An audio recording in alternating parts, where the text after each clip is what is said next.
ప్రముఖ వ్యాపారవేత్త సామ దామోదర్ రెడ్డికి బెదిరింపుల కేసులో కొత్త పేర్లు తెరపైకొచ్చాయి. ఆర్మూరు మాజీ ఎమ్మెల్యే జీవన్ రెడ్డిపై అనుమానాలు వ్యక్తం చేస్తున్నారు దామోదర్ రెడ్డి. వాళ్ళిద్దరి మధ్య శంకర్పల్లిలోని ఓ ఫామ్ హౌస్ విషయంలో విభేదాలున్నాయి.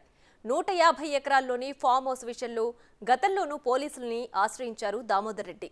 తమ భూముల్లోని దేవాలయానికి రంగులు వేసేందుకు దామోదర్ రెడ్డి వెళ్లగా జీవన్ రెడ్డి అనుచరులు ఆయన్ను అడ్డుకున్నారు. ఫామ్ హౌస్ నుంచి వెళ్లగొట్టారు. అప్పుడు శంకర్పల్లి పోలీసులకు ఫిర్యాదు చేశానని దామోదర్ రెడ్డి గుర్తు చేస్తున్నారు. నాడు జీవన్ రెడ్డి అధికార పార్టీ ఎమ్మెల్యేగా ఉండడంతో అప్పటి సైబరాబాద్ సిపి స్టీఫెన్ రవీంద్ర కూడా తన కంప్లైంట్ ని లైట్ తీసుకున్నారని దామోదర్ రెడ్డి అంటున్నారు. ఇప్పుడు మళ్లీ తనకు బెదిరింపు ఫోన్ కాల్ రావడంతో భయాందోళనకు గురయ్యారు. ₹1 కోటి సుపారీ ఇచ్చారని, ఆల్రెడీ అరకోటి ముట్ట చెప్పారని నోట్ల కట్టల వీడియోని దామోదర్ రెడ్డికి పంపాడు ఆగంతుకుడు.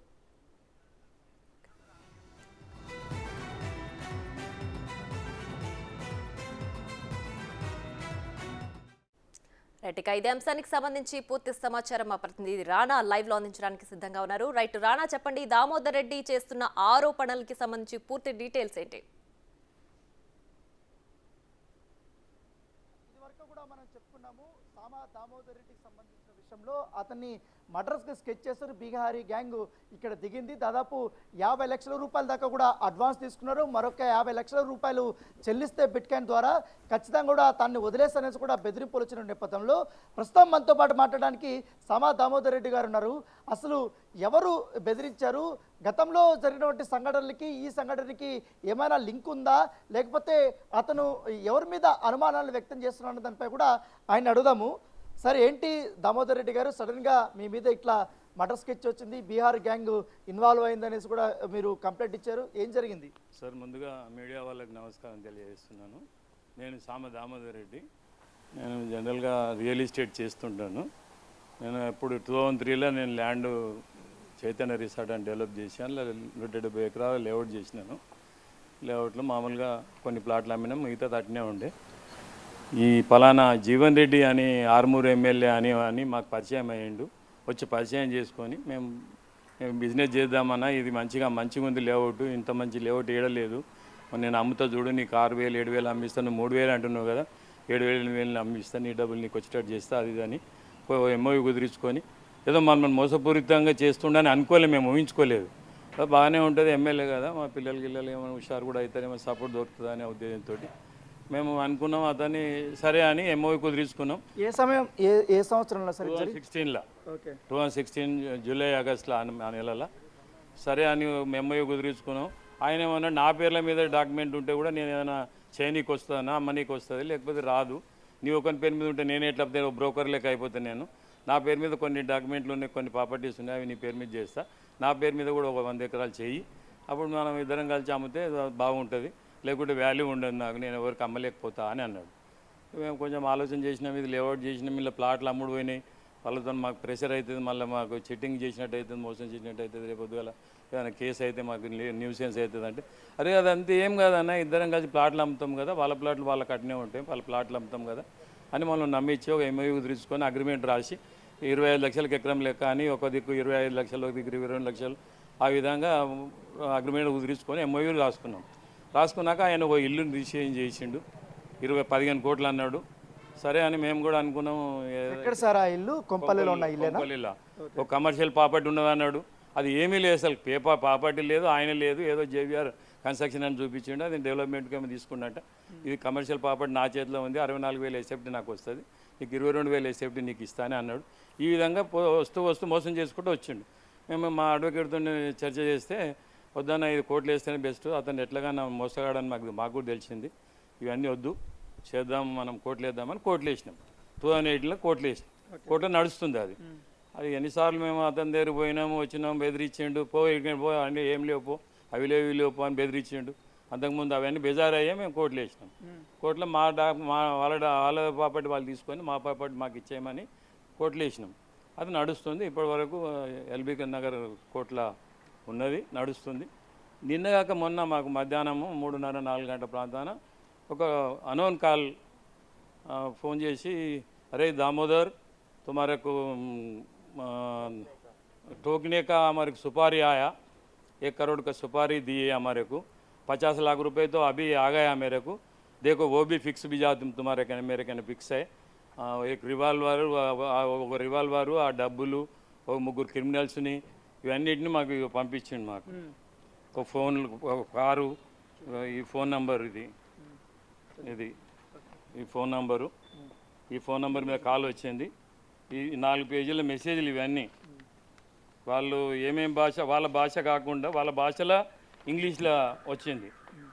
భాష వాళ్ళది, అది మరాఠీ భాష లేక అనిపించింది, బీహారీ భాషనో మహారీ భాషనో ఏదో మాకు తెలియలే. కానీ ఈ భాషలలో వాడు తిట్టినట్టు చేసినట్టు, నీకు 27 डेड लाइन इस्तना, डेड लाइन के अंदर तुम 50 लाख रुपए दिए तो तुम्हारे को छोड़ दे, तुम 1 करोड़ दिए तो उन लोगों को कौन है भी बता दूँ, उन लोगों को कौन हमारे सुपारी दिए सो भी बता दूँ, तुम देखो ऐसा करे तो अच्छा है, ताई तो तुम्हारे टोक दे, तुम देखो तुम्हारे पीछे हूँ मैं, तुम्हारे पीछे पीछे फिर रूँ मैं, तुम कहाँ बैठ रहे, कहाँ उठ रहे, किधर जा रहे, सब मैं इधर इधर ही फिर रूँ, देखो तुम्हारा काम हो जाता।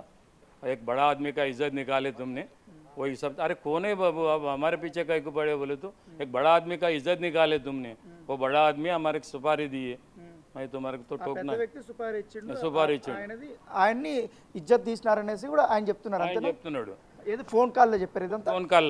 ఫోన్ కాల్లో చెప్తే సరే కట్ చేసినాం. ఇక ఊరికే వాడు ఏదేదో అంటుంటే కట్ చేసినాం. మళ్ళీ చేసిండు. మళ్ళీ చేస్తే మా సూపర్వైజర్కి ఇచ్చి మాట్లాడిపించిన.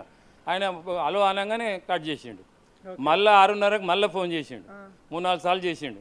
చేస్తే మేము లేపకపోతే వాట్సాప్లో మెసేజ్ పంపించిండు. వాట్సాప్ చూస్తాకలా అదే మెసేజ్ మాకు కనిపించింది.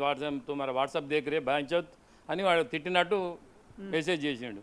వాట్సాప్ చూస్తే ఒక 4 పేజీలు 5 పేజీలు ఇవంతా మొత్తం ఇష్టంతా పెట్టిండు. అందులో ఇప్పుడు మీరు అక్కడ శక్కర్పల్లి దగ్గర ల్యాండ్ ఉంది, ఆ రిసార్ట్ పేరు ఏంటండి? ఎంత ఉంది మొత్తం land? Chaitanya resort. Chaitanya resort మీద గతంలో కూడా చాలా ఆరోపణలు వచ్చి అక్కడ పెద్ద ఎత్తున పార్టీలు జరిగాయనేది.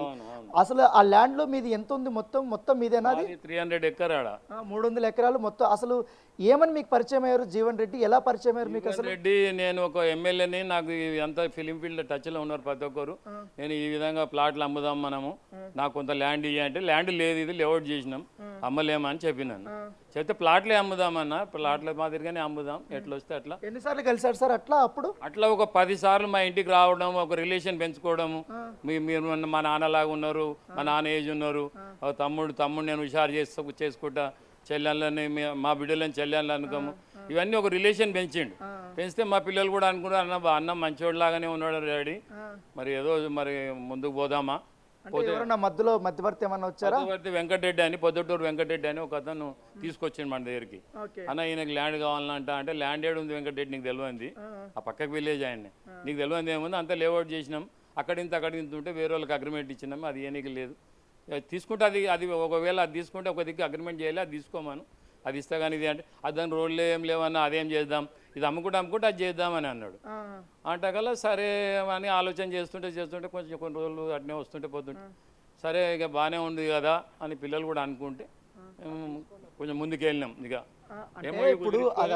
ఎంఓయూ కుదిరించుకొని, ఎంఓయూలో అంతా డీటెయిల్గా రాసుకొని, ఇన్ని ఎకరాలు, ఇంత ల్యాండ్, ఇంత ఇల్లు వాల్యూ, ఇంత కమర్షియల్ ప్రాపర్టీ వాల్యూ ఇంత, ఈ వాల్యూ ప్రకారంగా నాకు 27 కోట్ల వర్త్ అవుతుంది. అది 12 కోట్లకి ఏమో నీకు కమర్షియల్ ప్రాపర్టీ ఇస్తా, ఇల్లు ఏమో 15 కోట్లు, 27 కోట్ల మందం నాకు ల్యాండ్ ఇయ్యన్నా, నా పేరు మీద చేసే అన్నాడు.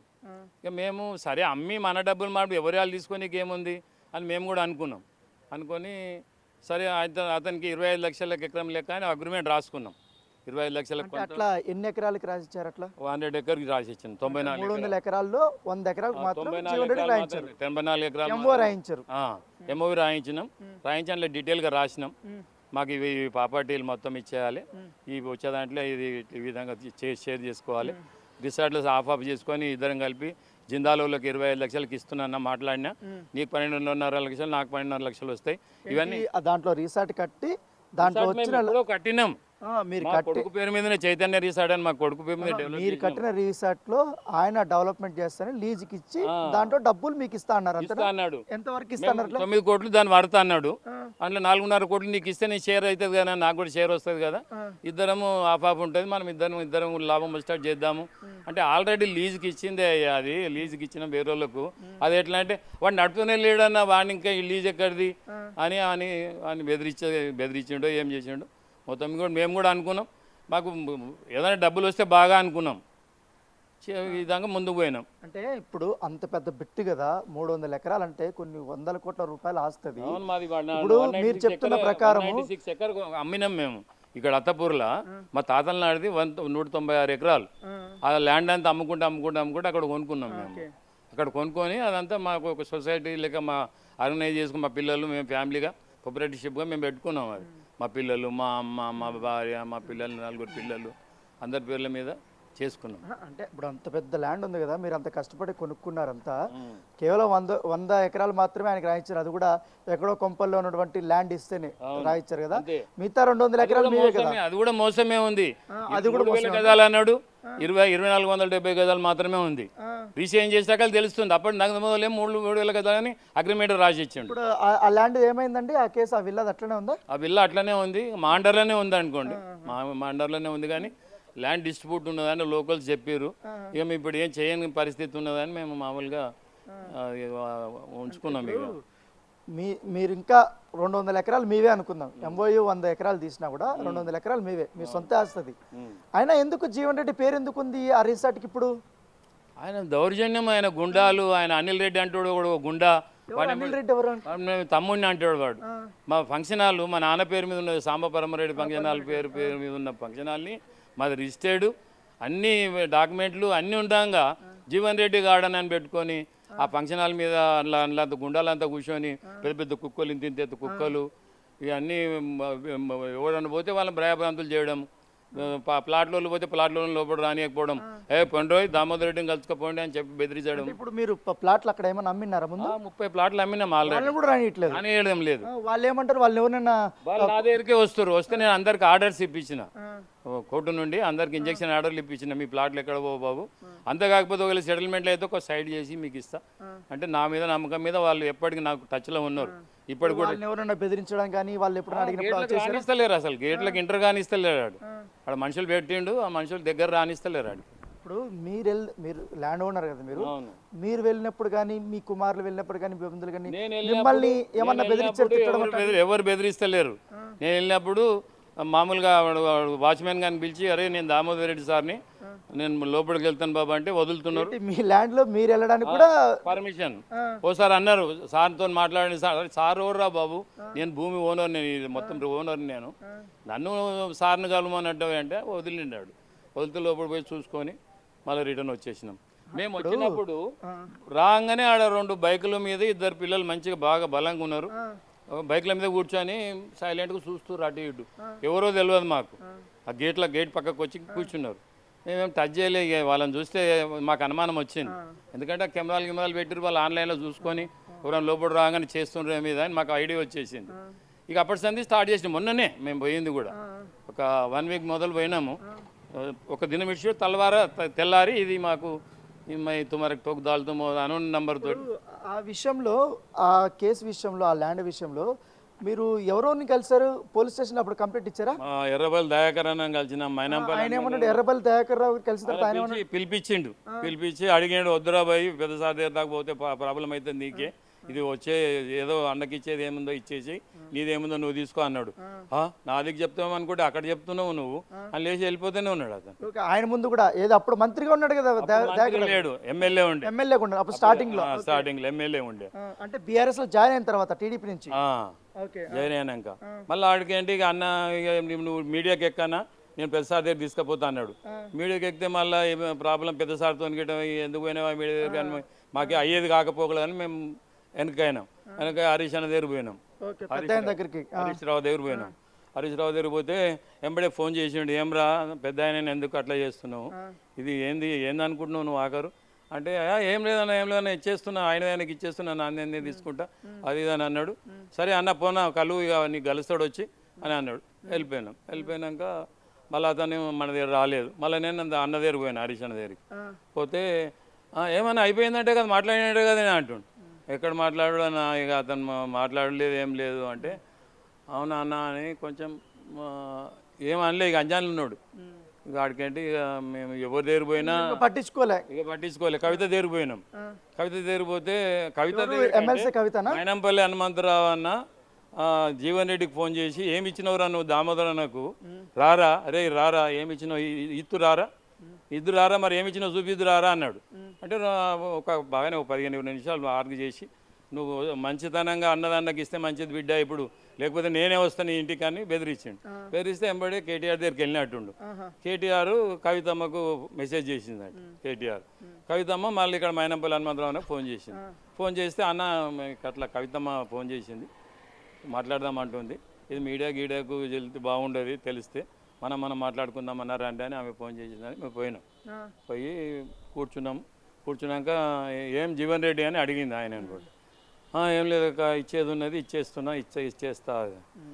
ఇక మమ్మల్ని కూడా అన్నాను మీకు న్యాయం చేస్తాను నేను మీకు ఏం అన్యాయం రాని, కాకపోతే నా కాన్షియన్సీ నేను ఎంపీ అక్కడ ఇక కొంచెం గట్టిగా అనడానికి లేదు, కొంచెం మీరు మామూలుగా మీరు ఏమనుకోకండి నేనైతే మీకు న్యాయం చేస్తాను అని మాకు పర్సనల్గా చెప్పింది. సరే అమ్మ మరి ఎట్లా అంటారంటే ఒక 10 రోజులలో మీరు దానికి సంబంధించిన ఏమైనా ఎవిడెన్స్ రీసెషన్లు ఏమేమి చేసుకోరు, ఆయన ఏం చేసిండు మీకేం చేసిండు మీరేం చేసారు అవన్నీ తీసుకొని రండి అన్న, ఏమైనా ప్రాపర్టీలే ఫోటోలు గీటోలు ఉంటే కూడా పెట్టుకురండి అన్నారు. ఇక 10 రోజులు అయింది, 15 రోజులు అయింది, 4 రోజులు అయింది, 6 నెలలు అయింది, 3 నెలలు అయింది, అసలు ఎవరు మాకు రెస్పాన్స్ అయితే లేదు. ఎర్రబల్ దగ్గర పట్టించుకోలేదు, హరీష్ రావు కవిత గారు కేటీఆర్ ఎవరు ఇంకా పట్టించుకోవట్లేరు. ఆఖరి ఇక ప్రభుత్వంలో వాళ్ళే కదండి వాళ్ళే ఉన్నారు. మైనపల్లి అన్న దగ్గర పోయినాను మళ్ళా పోతే అసలు గేట్లకేం లోపలికే రానిస్తలేడు ఆయన.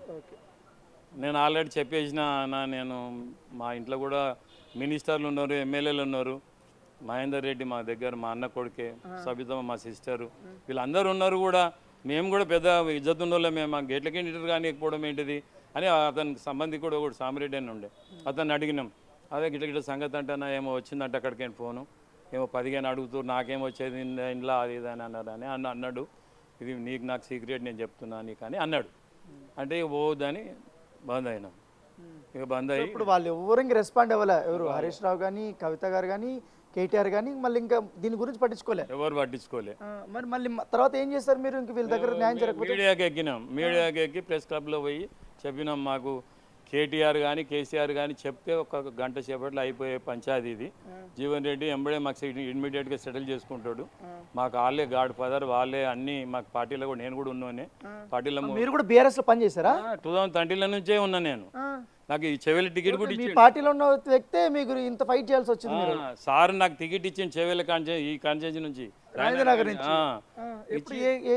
ఆ ఇయర్ సేమ్ 14లో ఇస్తే మనము మా అన్నదమ్ముల ఫ్యామిలీ అంతా కొంచెం టీఆర్ఎస్ లేదన్న ఈడ అన్నదమ్ములు మేము కూడా 10 మంది అన్నదమ్ములం, మా పిల్లలు కూడా చెప్పారు టీఆర్ఎస్ లేదు ఏం లేదు వాల్యూ పోతుంది.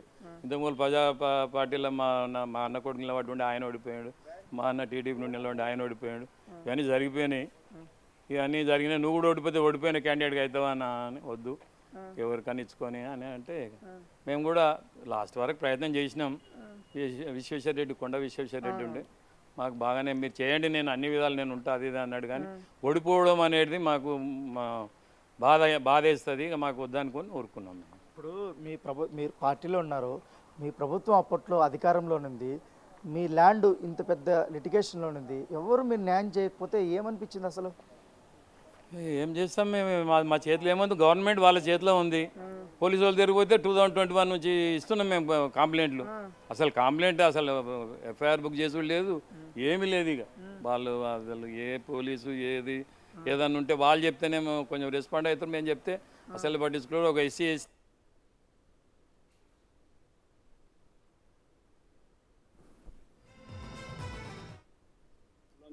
కొడుక కులంతో తెచ్చిండని అనవసరం మా వాకింగ్ కూడా తెలియదు, మేము పోయినే లేదు, ప్రెస్మిట్ చేయని కూడా ఏంటన్నా మేము ప్రెస్ మీలాగా. అప్పుడు కేసు పెట్టించి ఇక ప్రభాకర్ అని ఎస్సీకి ఉండే ఆయన మళ్ళీ ఇక్కడ వచ్చేది ఉంటే మనకు చెప్పి మా పర్మిషన్ తీసుకొని లోపలికి పోవాలి దగ్గరికి. అనంటే ఇక మేము ఏం పోవాలి, ఏం పర్మిషన్ తీసుకోవాలి, ఎక్కడ పోవాలి, మేము మామూలుగా సైలెంట్ చూస్తున్నాం. అది ఎస్సీ కేసు అనేది ట్రాక్ చేయలేని కేసు, అది ట్రాక్ కాలే, నాట్ టు అరెస్ట్ అని ఆర్డర్ తీసుకుంది, అట్లా పెండింగ్ ఉంది. ఇంత జరిగిన తర్వాత మీరు బీజేపీని ఏమైనా కలిసారా లేకపోతే బీజేపీని కలిసినాం, సిపిని కలిసినాం. అప్పుడు ఎవరుండే సిపి మీకు? సిపి ఆయన సిపిఎన్ రవీంద్ర ఆయన ఏమన్నాడు? సివిల్ మ్యాటర్ కదా ఇది, సివిల్ మ్యాటర్ కదా కోర్టుకు వెళ్ళాలి అని అన్నాడు. ఆయన అంత పెద్ద ఆయన ఏం సరే సార్ అట్లయినా పర్లేదు కానీ అక్కడ సిఐ ఉన్నాడు మహేష్ గౌడ్ అని, ఆయన అసలు ఏం చేస్తుండో మామూలుగా తీసుకుపోయి లోపల పని చేస్తున్నాడు, వాళ్ళని అన్ని చేసుకోమంటుండు. మాకేం అర్థమైతే లేదు సార్ పిలుపుల గురించి అని. నేను చెప్తానులేండి అని అన్నాడు. చెప్తానులేండి అని అన్నాడు. కథం అంతనే డీజీపీకి కంప్లైంట్ చేశారేమన్నా? బీజేపీ కూడా కంప్లైంట్ చేసినాం. అప్పుడు ఎవరుండే మీకు డీజీపీ? మహేందర్ రెడ్డి अंजन कुमार कुमार అని ఉండే मैं देख ले तुम मैं अच्छा मैं समझ गया क्या क्या करना करा तुम मैं అని చెప్పిండు. ఆడికండి మహమూదుల్ సాబ్ దగ్గరికి వస్తే ఆయన తుమారకు మాలూమ్ హోమ్ మినిస్టర్ దగ్గర होम मिनिस्टर तुम्हारे मालूम ना दामोदर రెడ్డి क्या हमारा आदमी పార్టీలో ఉన్నా కాబట్టి దగ్గరగా కలుస్తుంటే నేను అందరినీ అన్న తమ్మి అనుకుంటూ వీళ్ళు మాట్లాడుకుంటుంటే ఆ విధంగా ఆయనకు కూడా కలిసినాం. కానీ ఆయన కూడా మీరు మీ కుటుంబం కానీ మీకు కానీ మంచి పేరు ప్రఖ్యాతులు ఉన్నాయి బిజినెస్ మ్యాన్గా కానీ అన్ని రకాలుగా కూడా. ఇప్పుడు మీరు చైతన్య రిసార్ట్ని కట్టారు బిజినెస్ పరంగా. ఆ రిసార్ట్లో అప్పుడు చాలా ఆరోపణలు వచ్చాయి, ఇది రేవ్ పార్టీలు జరుగుతున్నాయి, అసాంఘిక కార్యక్రమాలకు వేదిక అవుతుందని. ఇవన్నీ మీ దృష్టికి వచ్చాయి? ఇప్పుడు కూడా రెగ్యులర్గా సార్ అతను రోజు నైట్లో దందాలు చేసుకున్నాడు. ఆడ అన్ని అన్ని అన్నీ నడుస్తున్నాయి. ఇక ఆడ మీ దృష్టికి వచ్చినాయి అప్పుడు? వస్తే ఏం చేస్తాం మేము ఏం చేయగలుగుతాం? నేను ఒక్కొని పోయి ఏం చేస్తాను? మా కొడుకుని ఇటువంటి ఇట్లలో రానిస్తలేను. వద్దు బెటర్ శత్రుత్వం వద్దు, నేను ఏదైనా ఉంటే నేను చూసుకుంటాను అనుకుని ఆయన రానిస్తలేను. అంటే ఇప్పుడు అంతా అయిపోయింది. ఏదైనా కానీ సార్ మీ మీడియా ద్వారా మాకు ఏదైనా న్యాయం జరుగుతుందేమో జరిపియండి, మాకు సాయం జరిగితే జరిపియండి. మాకు రేవంత్ రెడ్డి గారి మీద నమ్మకం ఉన్నది, మాకేమైనా హెల్ప్ జరుగుతుందేమో అనుకుంటున్నాము. ఆయన మా మొదటి నుంచి కూడా మేము చూస్తున్నాం ఆయన పట్టుదల, ఆయన లెక్క, ఆయన పద్ధతి. మాకు న్యాయం జరుగుతుందని అనుకుంటున్నాం. ఇప్పుడు కూడా మేము అవసరమైతే సార్ని కూడా కలవాలని అనుకుంటున్నాం. మాకు టైం ఇస్తాడో లేదో కానీ టైం ఇస్తే కలుస్తాం. ఆయన మాకు ఏదైనా సాయం చేస్తారేమో. ఇంతకన్నా మేము ఎక్కువ ఏం చేయలేము. పోలీసు వాళ్ళనే చేయాలి మాకు మేలు, గవర్నమెంట్ అనే చేయాలి. అంటే దామోదర్ రెడ్డి గారు ఇప్పుడు అంతా కరెక్ట్గా ఉంది. ఇప్పుడు మీకు ఈ బెదిరింపులు వచ్చినాయి కదా, దీని వెనకాల ఎవరున్నారనేసి మీరు ఎక్కువగా అనుమానం? ఒక పెద్ద మనిషి అంటే ఒక ఎమ్మెల్యేనే కదా సార్, ఇంకా అంతకన్నా పెద్ద మనిషి, నాకన్నా పెద్ద మనిషి బిజినెస్లో అయితే నేనే 81 నుంచి ఉన్నా. అంటే ఇంక మీకు ఇంకెవరితో కొట్లాటలేము? ఏం లేదు, ఎవరితో పంచాయతీలో కొట్లాటలు లేవు. ఓన్లీ జీవన్ రెడ్డితో మాత్రమే. తోటి మా అటాక్ చేసిండు ఆడ వచ్చి అనిల్ రెడ్డి అంటాడు. ఆడ మేము ప్రెస్ మీట్ చేస్తుంటే ఎవడరా నువ్వు నడు వీడికి నడు అని బయటకు దబ్బుడు ఇవన్నీ చేసిండు. ఇప్పుడు మీకు బెదిరించిన వాళ్ళు ఉన్నారు కదా బీహార్ గ్యాంగ్, వాళ్ళ ఫోన్ నెంబర్ వచ్చింది కదా, ఎక్కడో మచిలీపట్నం అక్కడంతా తేలుతుంది అది ట్రేస్ అంతా. దీని వెనకాలంతా పెద్ద కుట్రలాగా అనుకుంటున్నారా మీరు? ఏంటి కుట్రనా? ఇంకా అసలు మా పిల్లలు అయితే ఇంట్లోకి బయటకు వెళ్ళొద్దు, మీరు ఇంట్లోనే ఉండండి ఏ విధంగా చెప్తున్నారు. కానీ తప్పనిసరిగా అది ఒక కంప్లైంట్ అయితే ఇవ్వాలి కదా అని వచ్చినాం. ఎప్పుడు ఏ సమయంలో ఇచ్చారు కంప్లైంట్ ఇక్కడ రాజనగర్ పోలీస్ స్టేషన్లో? మొన్న మధ్యాహ్నం ఇచ్చినాం సార్. సార్లు గిట్ట ఎవరు రాలే, పెద్ద సార్లు లేకుండే, వాళ్ళు పండుగ ఉండే కదా ఆ సందర్భంగా రానట్టు. మేము నిన్న కూడా ఫోన్ చేసుకుంటే పెద్ద సార్లు ఇవాళ రారు రేపు వస్తారు అన్నారు. ఇవాళ వచ్చినాం. అంటే ఇప్పుడు మీరు ఎఫ్ఐఆర్ ఏమన్నా నమోదు చేశారని తెలిసిందా? ఎఫ్ఐఆర్ నమోదు చేసినాము. అంటే మీకు నా అనుమానం ఉన్న వాళ్ళది సార్ దగ్గర వచ్చి చెప్పుకోండి. మీరు ఇచ్చేది మామూలుగా కంప్లైంట్ ఇవ్వండి. ఏ సార్ దగ్గరికి? ఏసీబీ గారి దగ్గరకో లేకపోతే సిఐ గారి దగ్గరకో రమ్మని చెప్పిండు. నిన్న రాలే సార్ లేరని అన్నారు. ఇవాళ వచ్చేసినాం. అందుకే ఓకే ఓకే అంతేనా? ఇంకెవరి మీద మీకు నా అనుమానాలు లేవా? ఎవరి మీద లేదు, ఒక జీవన్ రెడ్డి మీదనే ఉన్నాయి సార్, వేరే విషయం లేదు. మాకు ఎవరితో పగాలు లేవు, పంచాయతీలు లేవు. మేము నిమ్మలంగా కూర్చొని బిజినెస్ చేసుకుంటాం. అవి హెచ్ఎండిఏ లేఅవుట్లు మంచిగా లేఅవుట్లు చేసి ఏం లిటిగేషన్ లేకుండా చేసుకునేటువంటినే చేసుకుంటాం మేము. మాకు ఇప్పుడు షాద్నగర్ది కూడా 4 లేఅవుట్లు ఉన్నాయి. ఎస్డిఆర్ హైట్స్ అని, ఎస్డిఆర్ ప్రైడ్ అని నా పేరు మీదే ఉన్నాయి లేఅవుట్లు. మంచిగా నీట్గా అమ్ముకుంటాం, నీట్గా బిజినెస్ చేసుకుంటాం మేము. ఇక్కడ ఈ విధంగా ప్రాబ్లం వచ్చినాక మళ్ళీ అక్కడ తీసుకున్నాను నేను ల్యాండ్. అక్కడ తలకొండపల్లిలో ఒక 100 ఎకర్ తీసుకున్నాం, చేస్తున్నాం. కాకపోతే ఇది మాకు ఇంత అన్యాయం అనేది జరిగితే మాకు అసలు ఈ తెలంగాణ స్టేట్లో ఉన్నాం మామేమో అనిపించింది పోయిన గవర్నమెంట్లో. ఈ గవర్నమెంట్లో అయితే ఈ గవర్నమెంట్లో మాకు నమ్మకం ఉంది, మాకు ఏదన్నా మేలు జరుగుతుంది, మాకు సాయం చేస్తారని నమ్మకం ఉన్నది. మాకు ఏదైనా సాయం చేయాలి రేవంత్ రెడ్డి గారు. మాకు కూడా అంటే ఇవన్నీ చెప్పుకోవడం కాదు కానీ మేము సార్కు మేము 2001లోనో 2002లోనో మా ల్యాండ్ 18 ఎకరు మేము అగ్రిమెంట్ ఇచ్చినట్టు సురేష్ రెడ్డి అని అందుకని ఇచ్చినాం. కానీ ఇప్పుడు మనం గుర్తుపట్టరు. మేము సార్ని కూడా కలవాలి అనుకుంటున్నాం. ఆయన సాయం మాకు కావాలి ఎట్లాగానే. ఇప్పుడు మీరు కుటుంబ పెద్దగా ఉన్నారు కదా, ఇప్పుడు మీ మీదనే ఇట్లా హత్య చేస్తాం. ఎవరి బాధ్యతలు వాళ్ళకు ఉన్నాయి, 10 మంది నాకన్నా పెద్దోళ్ళు, అంతా నాకన్నా 7 మంది పెద్దోళ్ళు, నాకన్నా 3 తమ్ముళ్ళు, ఇలా అందరు పెద్దోళ్ళు అయిపోయారు, వాళ్ళ పిల్లలు పెద్దోళ్ళు అయిపోయారు. ఎవరి బాధ్యతలు వాళ్ళకు ఉన్నాయి. ఎవరు వస్తారు మనకి కొట్లాడలు పంచాయతీలు అంటే ఎవరైనా దూరమే ఉంటారు కదా. సో మీరు ఇంకా ఇంకెవరి మీద అనుమానాలు అయితే లేదా ఎవరి మీద అనుమానం లేదు సార్. ఆయన ఒక్కడు మాకు శత్రువు. ఆ శత్రువు ఆయన మా ప్రాపర్టీ ఆడు ఉంది కాబట్టి 150 కోట్ల ప్రాపర్టీ ఉన్నది కాబట్టి దాని మీద ఆశిస్తుండే ఈయన బెదరగొట్టేస్తే వదిలేసి వెళ్ళిపోతాడేమో అని ఆశిస్తున్నట్టుండు. ఇప్పుడు కంప్లైంట్లో ఆయన పేరు రాశారా మీరు? జీవన్ రెడ్డి పేరు ఏమన్నా? రాసినాం. ఓకే, ఏమన్నా సిపిని ఏమన్నా కలిసే అవకాశం ఉందా మీరు? కలుస్తాం ఇవాళ రేపు పొద్దున్న పోయి కలుస్తాం. సిపి కంప్లైంట్ ఇస్తారు, మీకు అనుమానం ఈ వ్యక్తి మీద ఉందని చెప్పి. అవును, ఇప్పుడు ఏమంటారు సార్ గిట్ట ఏసీపీ సార్ గిట్ట కలవమంటే కలుస్తాం పోయి. ఓకే, ఇంకా ఫైనల్గా మీరు ఎట్లా చెప్తారు ఈ ఎపిసోడ్లు అంతా చూసిన తర్వాత? ఇక ఏం చెప్పేది ఉంది సార్, మాకు చేస్తే గవర్నమెంటే సాయం చేయాలి మాకు. అప్పుడు కూడా అదే అన్నాం మేము, ఆ గవర్నమెంట్ ఉన్నప్పుడు వాళ్ళు చేయాలన్నాం, వాళ్ళు చేయలేదు. మాకు రేవంత్ రెడ్డి గారి మీద మాకు నమ్మకం ఉంది, ఆయన చేస్తాడని అనుకుంటున్నాం, చేస్తాడు కూడా.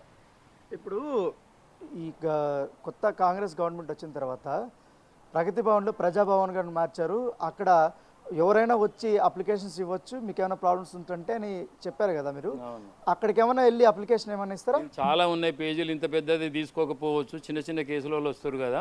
ఇది మనం ఏ విధంగా పోతే బాగుంటుందని ఆలోచనలో ఉన్నట్టు మళ్ళీ బిజీ ఉన్నారని మేము పోలేకపోయినాం అంతే. ఇక ఓకే ఓకే. సో ఇది సామా దామోదర్ రెడ్డి గారు చెప్తున్నటువంటి నిర్ధారణ కనబడుతుంది. ఎందుకంటే తనకు వచ్చినటువంటి బెదిరింపులు కానీ ఆ సుపారీ ఇచ్చినటువంటి గ్యాంగ్ కానీ ఇవన్నీ కూడా చూసుకుంటే మాత్రం ఖచ్చితంగా మాజీ ఎమ్మెల్యే జీవన్ రెడ్డి పైన నాకు అనుమానాలు ఉంటాయి కూడా చాలా స్పష్టంగా కూడా తను ఆరోపణలు చేస్తున్న నేపథ్యం కనబడుతుంది. దానికి తగ్గట్టుగా కొన్ని వారిద్దరి మధ్య జరిగినటువంటి కొన్ని విషయాలను కూడా ఆయన పంచుకున్నటువంటి పరిస్థితి కనపడుతుంది. Right, thank you Rana.